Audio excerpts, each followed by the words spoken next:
নমস্কার, আমার কলকাতা এই বিশেষ বুলেটিনে আমাদের সমস্ত ইউটিউব দর্শক বন্ধুদের স্বাগত। পলকের মধ্যে ধূলিসাৎ বহুতল, আর তার নিচেই চাপা পড়ে গিয়েছিল কতগুলো তাজা প্রাণ। গার্ডেন রিচের সেই মর্মান্তিক বিপর্যয় নাড়িয়ে দিয়েছে গোটা রাজ্যকে।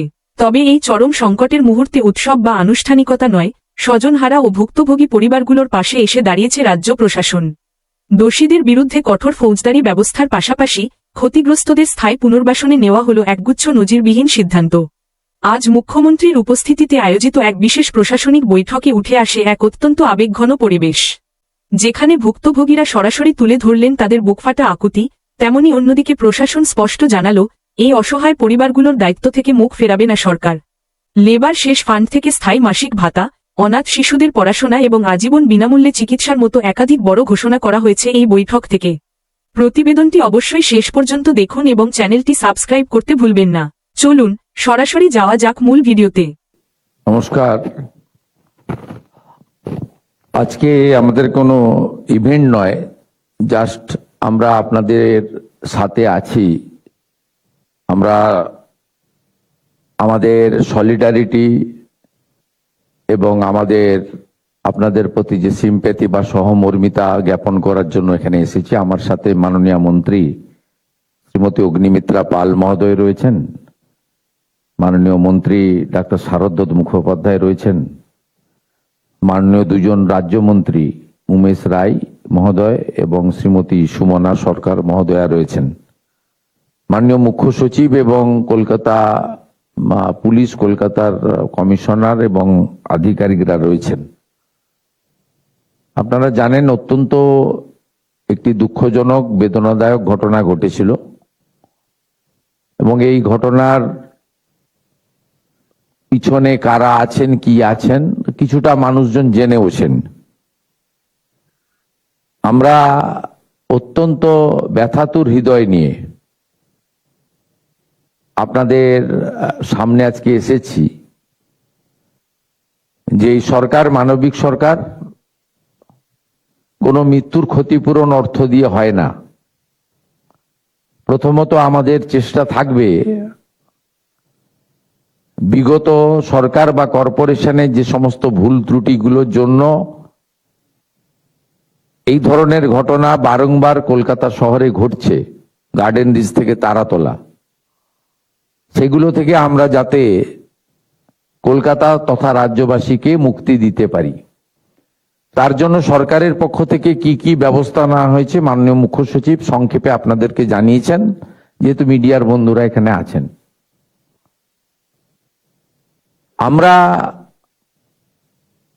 বিগত দিনে দেখেছি, পোস্তার ইনসিডেন্ট বলুন, মাঝেরহাটের ইনসিডেন্ট বলুন, গার্ডেন রিচের বলুন, বড়বাজারে ফায়ার ইনসিডেন্ট বলুন, কিছুদিন আগে তিলজলাতেও, এইসব ক্ষেত্রে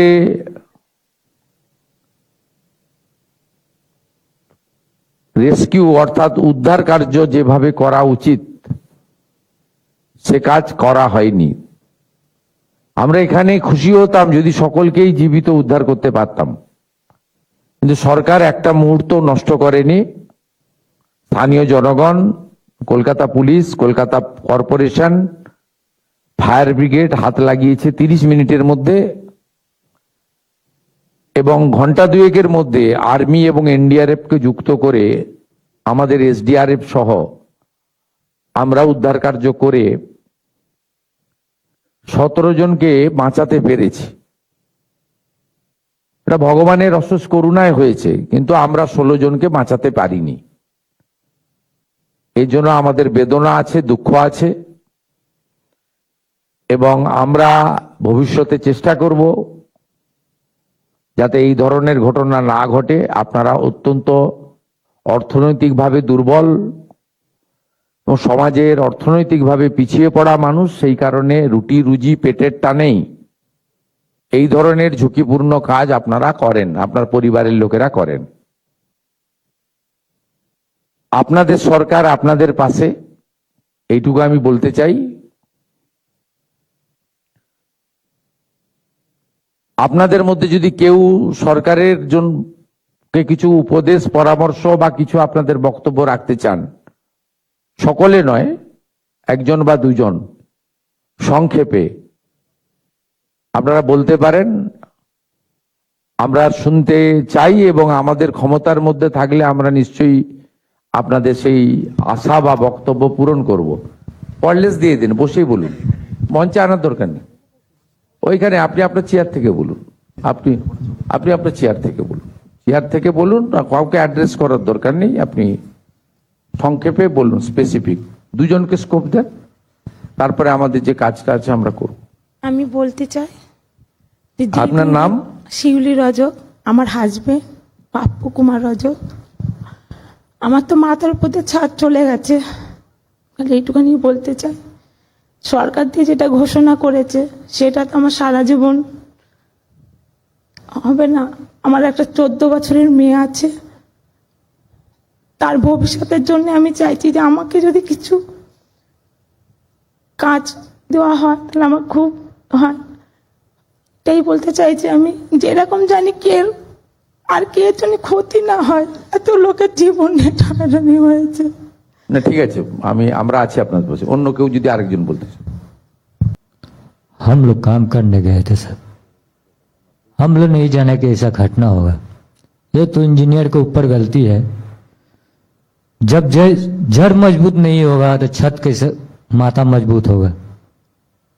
जड़ पहले तो ऊपर से छत ढलाई किए, ढलाई करने के बाद ऊपर से नीचे कोई आता है कि नीचे से ऊपर जाता है। ये घटना का वजह हम लोग तो, क्या नाम है आपका? अरमान खान। अच्छा, ये घटना हुआ तो उसका बाद हम लोग 3 घंटा उसमें चापा पड़े थे। उसके बाद हम लोग को निकाला गया तो हम लोग हॉस्पिटल गए, 2-3 दिन रखेंगे और उसके बाद हम लोग को बोला कि आप लोग बाड़ी चले जाए। ट्रीटमेंट नहीं सही से हुआ और नहीं कुछ किया गया। ऐसे मेरा हाथ टूटा है। हम लोग तो भाड़ा घर में रहते हैं, यही हम लोग रोज कहाँ का रहने वाला आप? कमाते हैं, रोज खाते हैं। कहाँ का रहने वाला? काकीनाडा। काकीनाडा। ठीक, यही सब हम लोग का घटना है साहब। ठीक है, ठीक। अन्ना আমি বলে দিচ্ছি। देखिए, सब लोग का यही गुंजाइश शायद होगा। पहले तो देखिए, आपने एक तो अपने रिश्तेदार को खो दिया, उन्होंने उनका बात बताया, सही बात बताया। और दूसरा जो इमरान भाई ने बताया, देखिए आपको 3 घंटा के अंदर रेस्क्यू करने का काम कौन किया? और रेस्क्यू टीम किया, जवान ने किया, नहीं तो कलकत्ता पुलिस, नहीं तो हमारी एसडीआरएफ, नहीं तो एनडीआरएफ, नहीं तो आर्मी, नहीं फायर ब्रिगेड। और वहां से आपको निकाल के ग्रीन चैनल करके हॉस्पिटल में उनको आपको लेकर गया भी हेल्थ वर्कर लोग ने। और वहां हॉस्पिटल एसएसके में जिस तरीके से सेवादान करने का काम वो लोग किया सबको, इसमें मैं हॉस्पिटल विजिट किया था।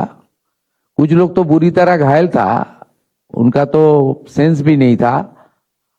वहां honourable MIC health, MOS health, principal secretary health, MSVP सब मिलके वहां बहुत सारा काम किया। आज उनको सेवा आपको मिला, इसलिए आप यहाँ हमारी जो सेक्रेटेरिएट का मीटिंग हॉल में आकर आपका जो एक्सपीरियंस, आपका जो अपील है आप बोल सकते हैं। हम लोग सुन रहा है, लेकिन सब मिलके काम किया। आने वाला दिन में भी हम लोग अच्छा करके काम करने के लिए जो हमारी स्किल ट्रेन टीम बनाना चाहिए, मॉडर्न इक्विपमेंट चाहिए, जो खामियां था वो पूरा करने का काम सरकार कर रहा है। हम लोग additional budget allocation, man power के लिए भी सिविल डिफेंस और डिजास्टर मैनेजमेंट टीम को हम लोग रेडी कर रहा है। मैं आज पोस्टमार्टम करने के लिए नहीं आया है, वो तो काम सरकार का करना है, सरकार कर रहा है। कलकत्ता पुलिस हेल्प कर रहा है, चीफ सेक्रेटरी खुद मॉनिटरिंग कर रहा है। आश्वस्त रहिए, ये सरकार आने वाला दिन में इस तरीके से हादसा टालने के लिए जो जो मेजर करना चाहिए वो करेगा। আপনার যে একটু আগে বলেছেন মাননীয়া রজক ফ্যামিলি থেকে, আমরা আপনাদেরকে বলতে পারি যে আমাদের লেবার ডিপার্টমেন্টের একটা এই সংক্রান্ত শেষ ফান্ড রয়েছে 1% যেটা আমরা করতে পারি। সেখানে কি কি এই 10 লক্ষ টাকা আপনার যারা ডেথ ফ্যামিলি তারা তো পেলেন, আজকে 1 লাখ টাকা করে ইনজোর্ডরা পেলেন। এর বাইরেও এই ফ্যামিলিগুলোকে যারা বিশেষ করে যারা ডেথ ভিকটিম, এই ফ্যামিলিগুলো আমাদের লেবার ডিপার্টমেন্টের যে শেষ ফান্ড রয়েছে ওখান থেকে কি ধরনের সহযোগিতা করা যায়, এটা আমি কমিশনার কাম অ্যাডমিনিস্ট্রেটর আমাদের কলকাতা কর্পোরেশন তাকে দায়িত্ব দিচ্ছি, আর মন্ত্রিসভার পক্ষ থেকে ইউডিএমএ মিনিস্টারকে এটা মনিটরিং করার জন্য দায়িত্ব দিচ্ছি। মাননীয়া অগ্নিমিত্রা পাল মহোদয়া ক্যাবিনেট মিনিস্টার, মাননীয় শ্রীমতী স্মিতা পান্ডে আইএস এই বিষয়টা দেখবেন, দেখে চিফ সেক্রেটারির মাধ্যমে আমার কাছে প্রপোজাল আসবে। আমাদের লেবার সেক্রেটারি রচনা ভগত রয়েছেন, মন্ত্রী অর্জুন সিং রয়েছেন, তাদেরকেও প্রপারলি আমরা অ্যাডভাইস করে দেব। আপনাদেরকে আমরা এই বিষয়টা মাননীয় স্মিতা পান্ডে মহোদয়া তিনি আপনাদেরকে জানিয়ে দেবেন আগামী 7-10 দিনের মধ্যে অপরচুনিটি কি রয়েছে আর আমরা কি করতে পারি। অনারেবল সিএস আমাকে বললেন যে অপরচুনিটি আছে, আমরা কিছু করতে পারবো, এদের মাসে মাসে কিছু হেল্প করতে পারবো। এর বাইরেও যে সমস্ত ডেথ ফ্যামিলি রয়েছে তাদের বাচ্চারা যদি পড়াশোনার বিষয়ে কিছু সাহায্য মানে চান, হোস্টেলে রেখে করতে চান বা অন্য জায়গায় করতে চান যেখানে গভর্নমেন্ট অ্যাকোমোডেশন আছে, এটাও আপনারা মাননীয় কমিশনারকে অথবা কলকাতা পুলিশের মাধ্যমে আমাদের জানাবেন, আমরা করব। আমি কলকাতা কর্পোরেশনকে বলবো ওনাদের যে ডেলি কাজগুলো হয় তাতে এই 15-16টা ফ্যামিলি যারা বিহার বা ইত্যাদি আছে তাদের পক্ষে সম্ভব নয়। কলকাতা বা অ্যাডজয়নিং এলাকাতে যদি এই ফ্যামিলিগুলো যারা থাকেন তারা যদি আপনাদের বিভিন্ন ধরনের কাজ হয় সেই কাজে যদি এদের ফ্যামিলির কোনো লোক সক্ষম থাকে বা করতে চায় ইনক্লুড করা। আমি কলকাতা পুলিশকেও বলবো তাদের এলাকায় যে সমস্ত ব্যক্তির ফ্যামিলি ঘটেছে তাদের ক্ষেত্রেও কলকাতা পুলিশ থেকেও যেন তাদের পরিবারের সঙ্গে লোকাল থানায় একটু যোগাযোগ রাখেন, কোনো সহযোগিতা লাগলে করেন। আর হেলথ ডিপার্টমেন্টের মাননীয় এমআইসি কে আমি অনুরোধ করবো, এমওএসও আছেন, যদি ফার্দার ট্রিটমেন্টের জন্য কারোর মনে হয় যে আমার এখনো শরীর ঠিক হয়নি, আরো ওষুধ দরকার বা আরো কিছু স্যাটিসফাইড হওয়ার জন্য নিজেই মনে করছেন যে আমি অসুস্থতা ফিল করছি বা আমার ব্যথা বেদনা আছে, সেটা ডক্টর শারদত্ত মুখোপাধ্যায় আমাদের এই ফর্মাল মিটিং এর পরে আপনারা ওনার কাছে নাম ফোন নাম্বার দিয়ে দিন, উনি প্রপারলি দেখে দেবেন। এবং যতদিন আপনাদের ওষুধ দরকার বাড়িতে থাকলেও কমপ্লিটলি ওষুধ আমরা প্রোভাইড করব আমাদের স্টেট গভর্নমেন্টের পক্ষ থেকে। এই বিষয়গুলো আমি আপনাদের বললাম এবং আশা করি আপনারা ধীরে ধীরে আপনাদের শোক কাটিয়ে উঠবেন এবং নতুনভাবে আপনাদের পরিবারের বাকি যে লোকজন রয়েছে তাদের দিকে তাকিয়ে আপনারা আবার স্বাভাবিক জীবনে ফিরে আসবেন। আপনাদের সরকার আপনাদের পাশে। मैं सबको मेरा दिल से मेरा आभार प्रकट कर रहा हूं। आप लोग का जो दुख की घड़ी चल रहा है उससे आप निकल के आइए और नॉर्मल लाइफ लिव करने का कोशिश कीजिए। स्टेट गवर्नमेंट की ओर से जो जो करना है हम कर रहा है, आने वाला दिन में भी हम लोग करेगा।